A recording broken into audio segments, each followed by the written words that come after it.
మిమ్మల్ని ఫుల్ఫిల్ చేయడం కోసం దేవుడు తన ఇంటిలో పూట కోలవాని ఇంటిలో పెట్టి తనకి డబ్బిచ్చి, సరిపోతే నేను మరలా వస్తాను, నీది నీకు ఇచ్చేస్తా. దేవునికి స్తోత్రం, హల్లెలూయా. అది దేవుని మందిరం అంటే. కనుక దేవుడు మనకిచ్చిన ఈ మందిరాన్ని, దేవుడు మనకిచ్చిన ఈ సహవాసాన్ని, దేవుడు మనకిచ్చిన ఈ పరిచర్ను విడిచిపెట్టకూడదు. చాలామంది విడిచిపెట్టేస్తున్నారు. మందిరాలు తక్కువేంటండి, పాస్టర్ గారు తక్కువేంటండి? తక్కువని ఎవరన్నారు? ఎక్కువే. అయితే నువ్వు ఏ తండ్రి నుంచి పుట్టావు? నువ్వు ఏ బండ నుంచి చెక్కబడ్డావు? ఏదో ఏరు దాటాక తెప్ప తగలేసినట్లుగా నాకు అన్నీ అయిపోయాయి, నేను కాస్త బాగున్నాను, నాకు ఏ అంత భయం లేదు, ఉంటే ఏంటి ఓడకపోతే ఏంటి అనేటువంటి పెద్ద పెద్ద మాటలు, పెద్ద పెద్ద మాటలు. దేవునికి స్తోత్రం. సహవాసం అంటే గౌరవం లేదు, సంఘం అంటే విలువ లేదు, సంఘం పైనే నిందలు, పరిచర్యపైనే వేలెత్తి. హల్లెలూయా. ఆ పరిచర్య నిన్ను బతికించింది, ఆ సంఘమే నిన్ను నిలబెట్టింది, ఆ పరిచర్య ద్వారానే నీవు దీవించబడ్డావు. నువ్వు ఇలా ఉన్నావు అనంటే నీకు పునాది పరిచర్య. కనుక వీలైతే పరిచర్య బలపడేటట్లు, సంఘము ఉజ్జీవింపబడేటట్లు, పరిచర్య ఇంకా ముందుకు వెళ్ళేటట్లుగా నీ వంతుగా నీవు సహాయం అందించు, సహకారం అందించు. సేవకులకు అందిస్తావో, సంఘానికి ఇస్తావో, పెద్దలకు ఇస్తావో, ఇంకోటి చేస్తావో, పరిచర్యను ఇంకా ముందుకు సాగేలాగా, పరిచర్య ఇంకా ముందుకు నడిచేలాగా సహకరించు. అడ్డుకోవద్దు, వ్యతిరేకంగా తిరగొద్దు. అది చాలా నష్టము. దేవునికి స్తోత్రం. ఆ నష్టం ఇప్పుడు కనబడదు, ఇప్పుడు బాగానే ఉన్నావు. నీకేంటి 4 తరాలు కూర్చున్నా తరిగిపోని ఆస్తి అనుకోవచ్చు ఇప్పుడు. కానీ ఎంతో టైం లేదు, ఎంతో సమయం లేదు. హల్లెలూయా. కనుక మనలను ఆకర్షించుకొని, మనల్ని ఆకట్టుకొని, మనల్ని చెరిపేసే ప్రజలు ఎక్కువగా ఉన్నారు. వారి మాటలకు, వారి ప్రలోభాలకి లోను కాక నీ తండ్రిని విస్మరించొద్దు. నీ తండ్రి ద్వారా నువ్వు పొందుకున్న క్రమం, నీ తండ్రి ద్వారా నీకు అనుగ్రహించబడిన సహవాసానికి అన్యాయం చేయొద్దు, ఆపొద్దు, అడ్డుగా ఉండొద్దు. అది ఏ మాత్రం కూడా క్షేమము కాదు. దీనికి సంబంధించింది ఇంకొక వాక్యం కూడా దీనికి సంబంధించిందే. చూడండి, హెబ్రీయులకు రాసిన పత్రిక 13:17. మీ పైని నాయకులుగా ఉన్నవారు లెక్క ఒప్పచెప్పవలసిన వారి వలె మీ ఆత్మలను కాయిచున్నారు. వారు దుఃఖముతో ఆ పని చేసిన ఎడల మీకు నిష్ప్రయోజనము గనుక దుఃఖముతో కాక ఆనందముతో చేయునట్లు వారి మాట విని వారికి లోబడి ఉండుడి. ఎవరు వారు? కాపరి. ఎవరు వారు? దైవజనుడు. దైవజనుడు అంటే చాలా చులకనగా కనబడుతున్నారు కొంతమందికి. దైవజనుడు, దైవజనురాలు అని అంటే మాకు తెలిసినోళ్లే కదా. కొంతమంది మన సంఘాల్లో లేవు కానీ అటువంటి అలవాట్లు. సంఘం చెప్పినట్లుగా చెయ్యాలి సేవకుడు. చెప్పమంటే చెప్పాలి వాక్యం, ఆపేయమంటే ఆపేయాలి, నడమంటే నడపాలి, లేదా చాలా భయంకరం. దేవునికి స్తోత్రం. సేవకుడు అనంటే దేవునికి మీకు మధ్యవర్తి, మీడియేటర్. దేవుడు తన విషయాలు తన సేవకుల్లో ఉండి మీతో మాట్లాడతాడు. మీ విషయాలు సేవకుడు ద్వారా దేవుడు తెలుసుకుంటాడు. ఇదొక సైకిల్. హల్లెలూయా. సేవకుడు లేకుండా నీవు లేవు, దైవజనుడు లేకుండా నువ్వు లేవు. ఏ బిడ్డ అయినా సరే ఎదిగాక మా అమ్మ లేదు, మా నాన్న లేదు అంటాడు. మా అమ్మ ఏం చేసింది నాకు, మా నాన్న ఏం చేశాడు, ఏడ్చావు అంటారు తల్లిదండ్రుల్ని. కళ్ళు ఎక్కడికి వచ్చాయి? నెత్తుకొచ్చాయి. అమ్మా నాన్న లేకుండా నువ్వెక్కడరా, నువ్వెక్కడి నుంచి వచ్చావు? వాళ్ళు నేను మోసారు, కన్నారు, పెంచారు, పెద్దోడుగా చేశారు, చదువు చెప్పించారు, ఉద్యోగం రప్పించారు, ఇల్లు కట్టారు, అన్నీ చేశారు. ఇప్పుడు వారి మొహం నీకు అసహ్యంగా, వారి మాట నీకు చులకనగా, వారి ప్రయాస నీకు చాలా చేదస్తంగా కనబడుతుంది. అందుకనే లూజు మాటలు మాట్లాడుతూ ఉన్నారు కొందరు. దేవునికి వ్యతిరేకంగా పాపం మూట కట్టుకోవడమే. దైవజనుడికి ఏమీ అవ్వదండి. దైవజనుడు చక్కగా దేవుని చిత్త ప్రకారం చేసే దైవజనుడైతే 100 కాదు, 1000 కాదు, 1,00,000 కాదు, 100 కోట్ల మంది వ్యతిరేకంగా తిరిగినా దైవజనుడికి ఏమీ అవ్వదు. ఎందుకనంటే ఆ జనుడు మామూలుడు కాదు, దైవజనుడు. దేవునికి స్తోత్రం. 100 కోట్లు కాదు, లోకంలో 830 కోట్ల మంది ఉన్నారు.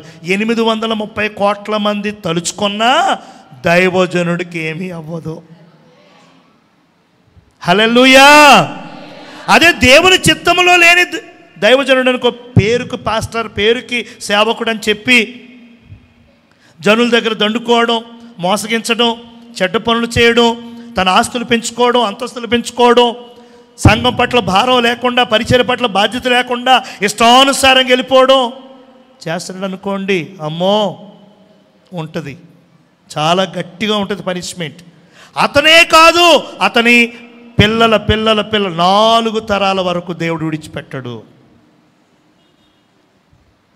దేవుడు విడిచిపెట్టాడండి. ఆదామును విడిచిపెట్టాడా దేవుడు? హల్లెలూయా. అబ్రహాము కుమారుడైన లోతును విడిచిపెట్టాడా దేవుడు? ఎలీషా ప్రవక్త దగ్గర ఉన్నటువంటి గేహజీ అనేటువంటి నమ్మకస్తుడైనటువంటి అతన్ని విడిచిపెట్టాడా దేవుడు? ఎవరిని విడిచిపెట్టాడు? ఎవరిని విడిచిపెట్టాడు. హల్లెలూయా. కొంచెం టైం పడుతుంది, కొంచెం టైం. మనం చూడడమే, మనం కంగారు పడకూడదు. హల్లెలూయా. చూడండి, ఇక్కడ సేవకుడు అంటే మాటలు కాదు. ఏమంటున్నాడు ఇక్కడ 17వ వచనంలో, మీ పైని నాయకులుగా ఉన్నవారు లెక్క ఒప్ప చెప్పవలసిన వారి వలె. మేము లెక్క చెప్పాలి మీకోసం. దేవుడు నాటాడు మిమ్మల్ని తోటలో, కాయమని మాకు అప్పగించాడు. సంరక్షించమని, పోషించమని, ఎరువేయమని, నీరు పెట్టమని, దుష్టుడు ముట్టకుండా కంచి వేయమని దేవుడు అప్పగించాడు. భారము, బాధ్యత. హల్లెలూయా. మీరు ఫలించాలని, మీరు పుష్పించాలని, మీరు ఇంకా పైకి రావాలని ప్రయాస, సేవకుల ప్రయాస. మేము దేవునికి లెక్కప్ప చెప్పాలి. ఆ తరువాత వారు దుఃఖముతో ఆ పని చేసిన ఎడల మీకు దుఃఖం, బాధ, వేదన, కన్నీళ్లతో. దేవునికి స్తోత్రం. చాలామంది మన సంఘాల్లో, మన పరిచయాలు అటువంటిది లేదు, కానీ కొన్ని చోట్ల చూస్తూ ఉన్నాం. సేవకుల్ని బాధ పెడుతున్నారు. సేవకులంటే అస్సలు విలువ లేదు, గౌరవం లేదు, చాలా చిన్నబుచ్చుకునేలా మాట్లాడుతున్నారు. ఏమండి? హల్లెలూయా. ఒక పలకరింపు లేదు, ఒక నవ్వు లేదు, ఒక వందనం లేదు, ఒక కృతజ్ఞతాపూర్వకమైన మాట లేదు. సేవకుడంటే అసలు విలువ లేదు. ఏదో గతి లేక మతి లేక సేవకు వచ్చినట్లుగా చాలా చులకనగా చూస్తున్నారు విశ్వాసులు సేవకులను.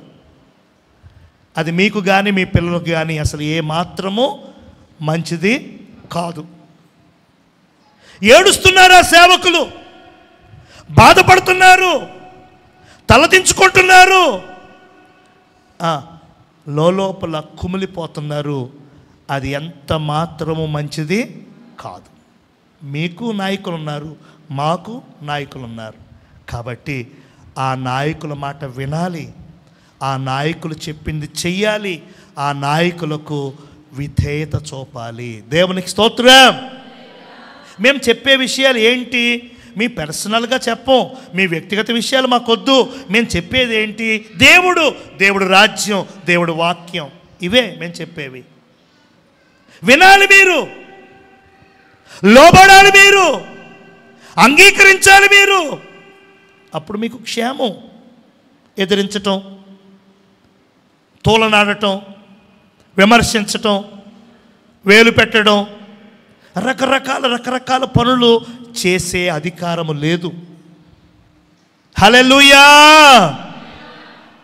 ఏ మాత్రం నిన్ను గురించి ఆ సేవకుడు కన్నీళ్లు విడిచాడా, దుఃఖపడ్డా, బాధపడ్డా, మదన పడ్డా? నీవు ఎన్ని జన్మలెత్తినా సరే దాన్ని పూడ్చుకోలేవు. ఎన్ని తరాలు, పిల్లల తరాలు ఏమైపోయినా సరే ఆ దోషం తిరిగి వెనక్కి రాదు. కాబట్టి నా అవసరాలు తీరాయి, నా అక్కర్లు తీరాయి, నేను ఇప్పుడు బాగానే ఉన్నాను, ఒబ్బడైపోయాను, వీరితో పనేంటి, సంఘంతో పనేంటి, సహవాసంతో పనేంటి అనేటువంటి మాటలు మన నోట రాకుండా చూడాలి. ఎవరైనా ఏదైనా మన ప్రలోభ పెట్టి మన పక్కకు లాగడానికి చూసినప్పుడు నువ్వు నిదానించుకోవాలి, గమనించుకోవాలి. హల్లెలూయా. నీ పరిస్థితులు, పరిచర్య, సంఘం, క్రమం, మర్యాద అవన్నీ కూడా మరచిపోయి అటు ఇటు వెళ్ళిపోవడానికి, చెదిరిపోవడానికి వీలు లేదు. దేవునికి స్తోత్రం. హల్లెలూయా. రైట్. చివరిగా మరొకటి చెప్పేసి నేను ముగిస్తాను.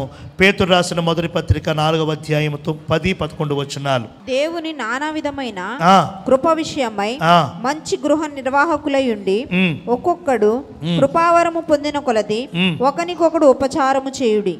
ఒకడు బోధించిన ఎడల దైవోక్తులను బోధించినట్టు బోధింపవలెను.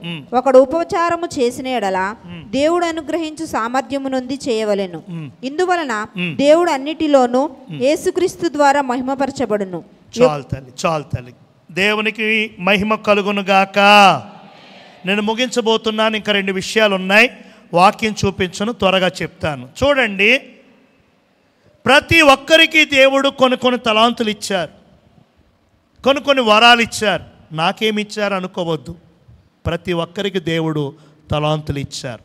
ప్రార్థించటం ఒక తలాంతు, స్తుతించటం ఒక తలాంతు, వాక్యం చదవడం ఒక తలాంతు, పలహారాలు పంచడం ఒక తలాంతు, వచ్చిన బిడ్డలను క్రమంగా కూర్చోబెట్టడం అదొక తలాంతు, అందరినీ సమకూర్చడం ఒక తలాంతు, అందరినీ కూడా సమాయత్తపరచడం అదొక తలాంతు. ఇలా బయట కాదు, దేవుని మందిరములో, సహవాసములో, సంఘములో ఒక్కొక్కరికి దేవుడు ఒక్కొక్క టాలెంట్ ఇచ్చాడు. యవనస్తులను గైడ్ చేయడం, సండే స్కూల్ పిల్లల్ని గైడ్ చేయడం, స్త్రీలను గైడ్ చేయడం, సంఘ పెద్దల్ని సిద్ధపరచడం, ఏదైనా వంట కార్యక్రమాలు చూసుకోవడం, వడ్డన కార్యక్రమాలు చూసుకోవడం, ఎవరైనా సేవకులు వస్తే వారికి ఆసరా, ఇదంతా ఒక్కొక్క తలాంతు, ఒక్కొక్క వరం. హల్లెలూయా. దేవుడు ఎవరికిచ్చిన ఆ పనులు, ఎవరికిచ్చిన తలాంతులు, ఎవరికిచ్చిన ఆ వరాలను వారు నమ్మకంగా దేవుని సన్నిధిలో వాడాలి. ఎందుకు వాడాలంటే దేవుడికి మహిమ రావాలి అని వాడాలి. దేవునికి స్తోత్రం.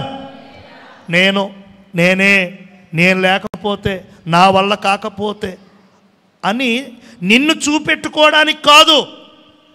నీ పని, నీ తలాంతు, నీ వరం ద్వారా దేవుడు మహిమపరచబడాలి. నీ ద్వారా సంఘానికి క్షేమం కలగాలి, నీ ద్వారా సంఘ బిడ్డలకి మేలు కలగాలి, మంచి జరగాలి, అందుకోసం ఉపయోగించాలి. హల్లెలూయా. లేనిపోనివి పెట్టకూడదు, ఉన్నవి తీసేసి లేనిపోనివి కలిపి అటు చేసి ఇటు చేసి ఇటు చేసి అటు చేసి.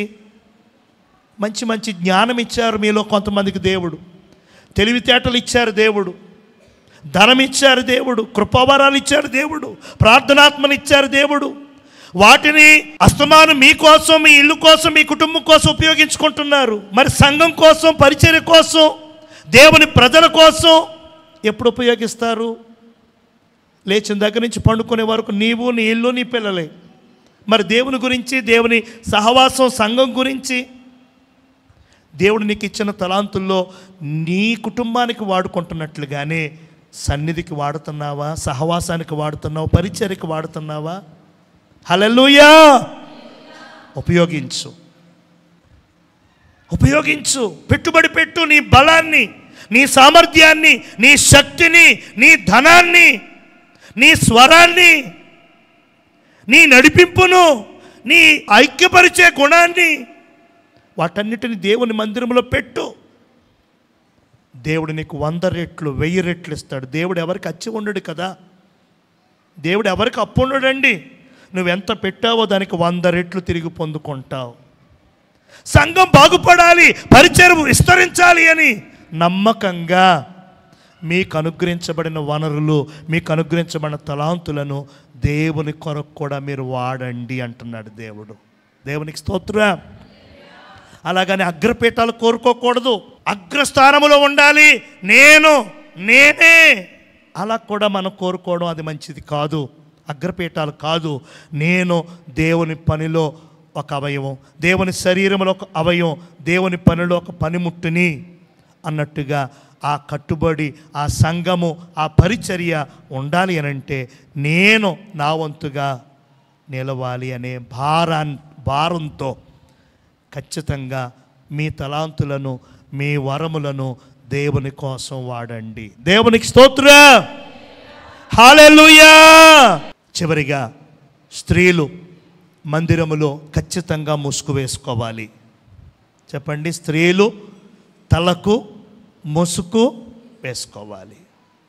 అలా ముసుగు వేసుకోవడం ఇబ్బందిగా ఉంటే గుండు చేసుకోవాలి అని పౌలు గారు చెప్పారు. ఆడవారు గుండు చేసుకోవాలి, లేదా చిన్నగా క్రాఫ్ట్ చేయించుకోవాలి. ఇలా చేయించుకున్నాను కదా నేను, ఇలాగా అలా చేయించుకోవాలి. మీకు ఏది ఇష్టం? గుండు ఇష్టమా, డెప్ కటింగ్ ఇష్టమా? హల్లెలూయా. చూడండి ఒకసారి ఆ మాట చూడండి. తీయించకూడదు అనుకున్నాను, ఒకసారి తీయండి. కొరింథీయులకు రాసిన మొదటి పత్రిక 11వ అధ్యాయం 5వ వచనం. ఏ స్త్రీ తల మీద ముసుగు వేసుకొనక ప్రార్థన చేయునో ప్రవచించునో స్త్రీ తన తలను అవమానపరచును. ఒకసారి 4 కూడా చదువు తల్లి. ఏ పురుషుడు తల మీద ముసుగు వేసుకుని ప్రార్థన చేయునో లేక ప్రవచించునో ఆ పురుషుడు తన తలను అవమానపరచును. వినండి, అస్తమాను ఆడవాళ్ళు అనుకుంటున్నారు, చెల్లోళ్ళు అమ్మోళ్ళు అస్తమాను ముసుగు అంటున్నారు, మన గురించి చెప్తున్నారు అని అన్నారని 4 కూడా చదివించాను. ఇది పురుషుల గురించి. ఏమనుంది పురుషుల గురించి? తల మీద ముసుగు వేసుకొనకూడదు. మందిరానికి వచ్చి టోపీలు పెట్టుకుంటారు, టోపీలు పెట్టుకోకూడదు. టోపీలు కలిగిన టీషర్ట్లు ఉంటాయి, బయట పెట్టుకోండి. మందిరములో మాత్రం పురుషులు తల మీద ముసుగు మాత్రం ఉండడానికి వీలు లేదు. అది క్రమం కాదు. అది ఎందుకు కాదో చెప్తాను తర్వాత. ఇప్పుడు స్త్రీలు ఏం చేయాలి? తల మీద ముసుగు. ఈ చీరకు సంబంధించిన అవి ఉండవు, అస్తమాను ఉండేలాగా ఏదైనా పిన్నులు ఏదైనా పెట్టుకోండి, లేదా స్కార్ఫ్స్ ఈజీ. ఆ త్రికోణ ఆకారంలో ఉన్నటువంటి స్కార్ఫ్స్ ఉన్నాయి కదా, అవి తీసుకొని కట్టేసుకోండి. అలా తల మీద ముసుగు వేసుకున్నట్టు చాలా క్షేమం. హల్లెలూయా. ఏంటంట, ఏం జరుగుతుందట? చదవమ్మ ఇప్పుడు. ఏ స్త్రీ తల మీద ముసుగు వేసుకొనక ప్రార్థన చేయునో లేక ప్రవచించునో ఆ స్త్రీ తన తలను అవమానపరచును. ఆ స్త్రీ తన తలని అవమానపరుచునంట. స్త్రీకి శిరస్సు ఎవరండి? పురుషుడు, భర్త. అంటే ఒక్క మాటలో చెప్పాలి అని అంటే, నీ భర్తను నీవు కించపరుస్తున్నావు, అవమానం చేస్తున్నావు. నీ భర్తకు గౌరవం దక్కాలి, నీ భర్తను ఘనపరచాలి అని అంటే దేవుడు చెప్పిన ఒక సులువైన పాయింట్ ఇది. ఆడోళ్ళకి బలి ఇచ్చారని దేవుడు, మనకు లేవు. అలా ముసుగేసుకుంటే మనం గౌరవించినట్టు అంట. అమ్మ బాబోయ్, మనకు కూడా అటువంటి ఉంటే బాగుండే. ఏ స్త్రీ తన తల మీద ముసుగు వేసుకుంటారో తన భర్తను గౌరవించినట్లు. తర్వాత స్త్రీ ముసుగు వేసుకొనని ఎడల ఆమె తల వెంట్రుకలు కత్తిరించుకొనవలెను. తల వెంట్రుకలు నేను చెప్పిన మాట కాదు. కత్తిరించుకొనుటే అయినను క్షౌరము చేయించుకొనుటే అయినను స్త్రీకి అవమానము ఇన్సల్ట్ గా అనిపిస్తే ఆమె ముసుగు కంపల్సరీ ముసుకేసుకోవాలి. హల్లెలూయా. మందిరములో పాటించవలసిన క్రమం ఇది. చాలామంది భుజాల మీద వేసుకుంటున్నారు ముసుగు, స్కార్ఫ్స్ ఉంటున్నాయి, ఆ చున్నీలు ఉంటున్నాయి, కానీ తల మీదకి రావట్లా. ఎందుకు రావట్లేదు అని అంటే వాళ్ళు వేసుకునేది భుజాల మీద. ఎందుకనంటే ఆ జడకు కనపడాలని, ఆ జడకు పెట్టిన పువ్వులు, ఆ జడకు అల్లినటువంటి అల్లికలు, ఆ బ్యాండ్లు, ఆ క్లిప్పులు అందరికీ కనబడాలి అనే కారణం చేత తల మీద ముసుగు వేసుకోవట్లేదు. వేసినట్టుగా అలా వేస్తున్నారు, వెళ్ళిపోయేలాగా మళ్ళీ ఎడం చేతుట ఇలా అంటున్నారు, అది వెళ్ళిపోయి ఇక్కడ ఉంటుంది. హల్లెలూయా. అలా జరగకుండా దయచేసి స్కార్ఫ్స్ కొనుక్కొని, లేదా మన దగ్గర ఉన్నాయి తీసుకోండి, ప్రతి ఒక్కరూ తీసుకొని మూడేసేసుకోండి. ఇక్కడ చక్కగా మందిరములోకి వచ్చిన తర్వాత మందిరములో నుంచి వెళ్ళిపోయేంతవరకు కూడా తల మీద ముసుగు ఉండాలి. అలా ముసుగు ఉన్నప్పుడు నీ యజమానిని, నీ భాగస్వామిని, నీ భర్తను నీ గౌరవించినట్లు. లోకపరంగా భర్త, పరలోకపరంగా మనందరికి ఒక భర్త ఉన్నారు. ఆ భర్త ఎవరంటే ప్రభువైన యేసుక్రీస్తు. దేవునికి స్తోత్రం. ఆయన గౌరవించడానికి, ఆయన్ను ప్రేమిస్తున్నామనడానికి ఒక సింబల్ అన్నమాట ముసుగు. తల మీద మనం ముసుగు వేసుకోవాలి. దేవునికి స్తోత్రం.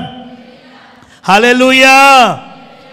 చివరిగా రోమా 12:2, రోమా 16:6 అక్కడ ఏం కనపడుతుందంటే మందిరములోకి వచ్చిన తర్వాత మన మనస్సులు మారాలి. హల్లెలూయా. మారని వారిగా ఉండకూడదు. మన మనుషులు ఇంటి దగ్గర ఏవో కోపతాపాలు జరుగుతాయి, ఏదో ఎదురు వెనక ఏదో చిన్న చితక జరుగుతాయి. మందిరానికి వచ్చాక కూడా అలాగే ఉండి, అలాగే మొహాలు, అలాగే ముఖ కలవికలు, అలాగే కోపం, అలాగే ఉద్రేకం, అలాగే కుళ్ళి, అలాగే స్వార్థం పెట్టుకుని వెళ్ళిపోకూడదు. హల్లెలూయా. మందిరములో మనం సమాధానపరచబడాలి. చెప్పండి, ఏం చేయబడాలి? రోమా 16:16 ఉంటుంది, మనం నవ్వుతూ అందరినీ పలకరించుకుని, అందరితో సమాధానపడి, అందరితో మాట్లాడి, ఒకరము వందనాలు చెప్పుకొని మనం వెళ్ళాలి. హల్లెలూయా. మనమంతా దేవుని బిడ్డలం, మనమంతా ఒకే తండ్రి ఇంటి వారు. హల్లెలూయా. మనం ఒకరికొకరు కలుసుకోవడం, మాట్లాడుకోవడం, వందనాలు చెప్పుకోవడం, షేక్ హ్యాండ్ తీసుకోవడం, చిరునవ్వుతో పలకరించుకోవడం, ఇది దైవిక క్రమం. హల్లెలూయా. లోటుపాట్లు ఉంటాయి, పొరపాట్లు ఉంటాయి, ఇంకేవో చిన్న చితక ఉండొచ్చు. అయితే వాటిని మందిరములో తీసేసుకొని సమాధాన పడిపోయి మనల్ని మనమే తగ్గించుకొని, మనమే లోబడుకొని, మనల్ని మనమే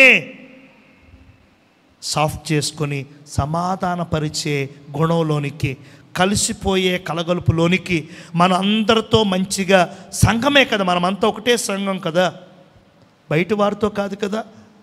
బయట వారితో బాగానే ఉంటారు, రక్షణ పొందిన వారితో రక్షణ పొందిన వారు బాగానే ఉంటారు. రక్షణ పొందిన వారు ఇంకా రక్షణ పొందిన వారితో బాగుండటం లేదు, కలిసి ఉండటం లేదు, చిరునవ్వుతో పలకరించుకోవడం లేదు, సమాధానం లేదు, వర్గ రాజకీయాలు, ఇంకా రకరకాల డిమాండ్స్, రకరకాలుగా ఉండి మందిరములో ఉండాల్సిన ఆ క్రమాన్ని మిస్ అవుతున్నారు. హల్లెలూయా. మందిరములో కూడా రాజకీయాలు, మందిరములో కూడా గ్రూపులు, సహవాసంలో కూడా వర్గాలు తీసుకొచ్చేస్తున్నాం, సేవకుల్లో కూడా వచ్చేస్తున్నాయి. దయచేసి దానికి మనం దూరంగా ఉందాం. వారే రావాలి నా దగ్గరికి, వారే నవ్వాలి, వారే మాట్లాడాలి అనొద్దు. నువ్వే వెళ్ళు, నువ్వే పలకరించు, నువ్వే మాట్లాడు, నువ్వే తగ్గించుకునేవాడు చెడిపోడు, తగ్గించుకునేవాడు ఏమవుతాడు? హెచ్చించబడతాడు. సమాధానపరుచువారు ధన్యులు వారు. ఎవరి కుమారులు అనబడతారు? నీవు దేవుని కూతురువా, దేవుని కొడుకువా, లేక వేరేనా? కాదు కదా. నువ్వు సమాధానపడు, తగ్గించుకో. హల్లెలూయా. సమాధానాన్ని వెతికి వెంటాడన్నాడు దేవుడు. ఎక్కడో కాదు, అక్కడెక్కడో అవసరం లేదు, ఇక్కడే మన ఇంట్లోనే అందరితో సమాధానం. మనం దేవుని ఇంటిలో అందరితో సఖ్యత, అందరితో ప్రేమ, అందరితో కూడా చిరునవ్వుతో మనం కలిగి ఉందాం. ఒక్కొక్క కుటుంబంలో చిన్న చిన్న ప్రాబ్లమ్స్, ఒక్కొక్క బిడ్డ జీవితంలో చిన్న చిన్న ఇబ్బందులు ఉంటాయి. మీరు చేదోడుగా ఉండాలి, మీరు ఆసరాగా ఉండాలి, మీరు కాస్త మంచి మాటలు చెప్పి వారిని ధైర్యపరచాలి. దేవునికి స్తోత్రం. హల్లెలూయా. కొన్ని కుటుంబాల్లో మరణం, కొన్ని కుటుంబాల్లో రోగం, కొన్ని కుటుంబాల్లో ఆస్తి నష్టం, ఇలా జరుగుతూ ఉంటాయి. మీరు ధైర్యపరచాలి, ఆదరించాలి.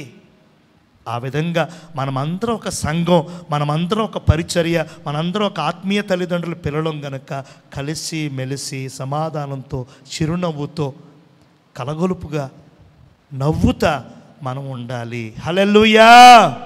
మందిరానికి వచ్చి కూడా కక్షలు, కార్పణ్యాలు, విభేదాలు, స్వార్థాలు, కుళ్ళు బుద్ధులు, గ్రూప్ రాజకీయాలు ఇవన్నీ కూడా విడిచిపెట్టాలి. సంఘాల్లో ఇవి బాగా ఎక్కువైపోయాయి. ఈ సంఘం అని కాదు, ఆ సంఘం, ప్రతి సంఘంలో ఎక్కువైపోయాయి, సేవకుల్లో కూడా ఎక్కువైపోయాయి. అందుకనే ఆది అపోస్తుల కాలంలో ఆ సంఘంలో జరిగినటువంటి ఆ మహిమలు కరువైపోతున్నాయి. అప్పుడు జరిగిన అద్భుతాలు ఇప్పుడు మనకి కనబడకుండా పోతున్నాయి. ఆ పరిస్థితి పోవాలి. ఆ ఆది అపోస్తుల ఆ క్రమం, ఆది అపోస్తుల ఆ యొక్క క్రమం మనం ఖచ్చితంగా అందుకోవాలి. అందుకొరకు ఒక చిన్న ప్రార్థన చేద్దాం. లేచి నిలబడండి, చిన్న ప్రార్థన చేద్దాం. లేచి నిలబడండి, కళ్ళు మూయండి. 12 విషయాలు దేవుని మందిరములో, దేవుని సంఘములో, దేవుడు ఏర్పాటు చేసుకున్న ఆలయములో మనం పాటించవలసినవి, మనం చేపట్టవలసినవి, మనం ఆచరించవలసినవి. ఆ క్రమాలన్నిటినీ కూడా మనం విన్నాం పోయిన వారం, ఈ వారం. ఖచ్చితంగా ఆ క్రమాలు పాటించేవాడిగా నేను ఉంటానయ్యా. నన్ను జ్ఞాపకం చేసుకోండి, నన్ను మన్నించండి అయ్యా, నన్ను మన్నించండి అయ్యా, నన్ను మన్నించండి అయ్యా. అయ్యా, క్రమాలు తెలియక నేను కొంతకాలం ఉన్నానయ్యా, క్రమాలు తెలుసు కూడా ఇంకొంతకాలం నేను జాప్యం చేశానయ్యా. ఇక అలా ఉండను నాన్న, అలా ఉండను తండ్రి. ఈ రోజు నుంచే నువ్వు చెప్పిన విధంగా నేను ఉంటాను నాన్న. నాకు శక్తినివ్వండి దేవా, నాకు శక్తినివ్వండి దేవా, నాకు శక్తినివ్వండి తండ్రి. చిన్న ప్రార్థన. ఈ 2025వ సంవత్సరం మీ సన్నిధిలో కలుసుకొని స్తుతించి ప్రార్థించి ఆరాధించుచున్న నీ బిడ్డలను, ప్రతి ఒక్కరిని, వారి కుటుంబాలను, వారి గృహాలను పేరు పేరున దీవించండి, పేరు పేరున ఆశీర్వదించండి, పేరు పేరున బలపరచండి, పేరు పేరున అభిషేకించండి.